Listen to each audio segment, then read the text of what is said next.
Shalom saudara yang terkasih, firman Tuhan yang menjadi pedoman di dalam hidup kita tertulis dalam Mazmur 54 ayat yang ke-6. Firman Tuhan, sesungguhnya Allah adalah penolongku, Tuhanlah yang menopang aku.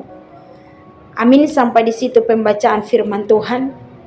Saudara yang terkasih dalam nama Tuhan Yesus Kristus, pernah nggak kita saudara yang mengalami hal yang tidak menyenangkan di dalam hidup kita? Mungkin kita pernah mengalami hal tersebut. Contohnya,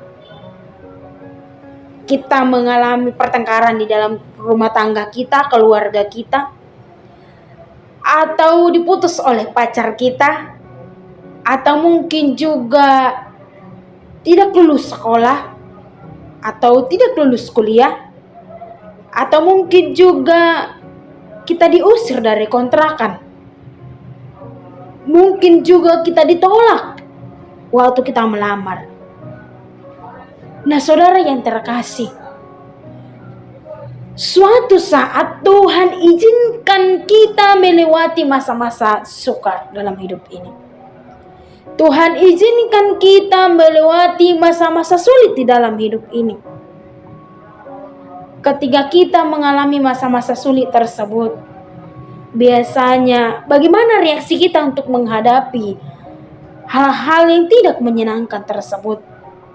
Mungkin kita stres, mungkin kita tidak nafsu makan, mungkin kita kecewa, mungkin kita sedih, mungkin kita putus asa, bahkan mungkin kita menyalahkan Tuhan. Saudara yang terkasih dalam nama Tuhan Yesus Kristus, Daud juga tidak luput dari situasi yang tidak menyenangkan. Harus tinggal di padang gurun, bahkan dikejar-kejar oleh Saul dia untuk dibunuh. Karena itu saudara yang terkasih, Daud mau berkata, pemazmur mau berkata, ketika dia melewati banyak hal yang mengecewakan hatinya, dia berkata di ayat yang ke-6 tadi, sesungguhnya Allah adalah penolongku, Tuhanlah yang menopang aku. Dia berkata Tuhan itulah yang menjadi penolongku, Dialah yang menopang aku ketika aku lelah, ketika aku stres, ketika aku sedih, ketika aku putus asa, ketika aku stres, ketika aku kecewa. Tuhanlah yang menjadi penopangku, Tuhanlah yang menjadi menolongku. Ketika aku diusir dari kontrakan, ketika aku diputuskan oleh pacarku, ketika aku bertengkar di tengah-tengah rumah tangga, atau mungkin juga ditolak saat melamar kerja. Karena itu saudara yang terkasih dalam nama Tuhan Yesus Kristus, masalah yang kita alami itu adalah bagian rencana Tuhan di dalam hidup kita.